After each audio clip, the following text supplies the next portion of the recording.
Loan against property is a secure loan. Loan against property जो होता है वो सिक्योर लोन होता है।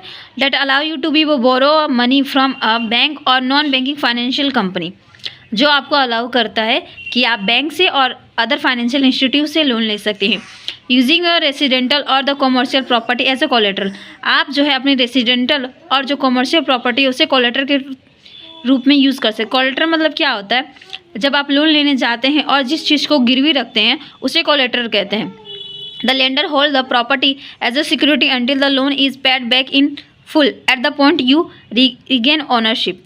लेंडर जो होता है आपकी प्रॉपर्टी का ओनरशिप रखता है जब तक आप जो है लोन की अमाउंट को पे नहीं कर देते हैं। LP are a popular option for the people who need a large sum of money but don't have a many other assets. जो LP होता है वो यूज़ किया जाता है जब आप लोन लेना चाहते हैं और आपके पास ज़्यादा एसेट ना हो कोलेट्रल के तौर पर। They can be used for a variety of purpose such home loan, home renovations, business expansion और investment.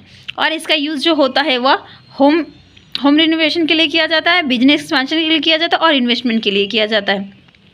The amount you can be borrow against your property depend on a server factor. जो amount आप borrow करते हैं, उधार लेते हैं, वो server factor पे डिपेंड करते हैं। जैसे कि प्रॉपर्टीज मार्केट वैल्यू, मतलब प्रॉपर्टी का मार्केट वैल्यू क्या है उस पर डिसाइड करता है, आपकी इनकम क्या है उस पर डिसाइड होता है, और जो है आपकी क्रेडिट वर्थीनेस क्या है उस पर डिसाइड होता है।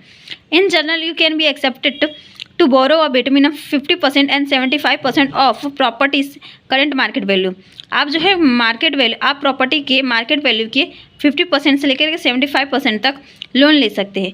मतलब ओवरऑल देखा जाए तो लोन अगेंस्ट प्रॉपर्टी का यूज़ कब किया जाता है, जब आप अपनी प्रॉपर्टी को गिरवी रख करके लोन लेते हैं, लेकिन उस जो लोन लिया जाता है उसका यूज़ जो होता है वो आप होम खरीदने के लिए नहीं कर सकते हैं, अदर पर्पज़ के लिए करते हैं।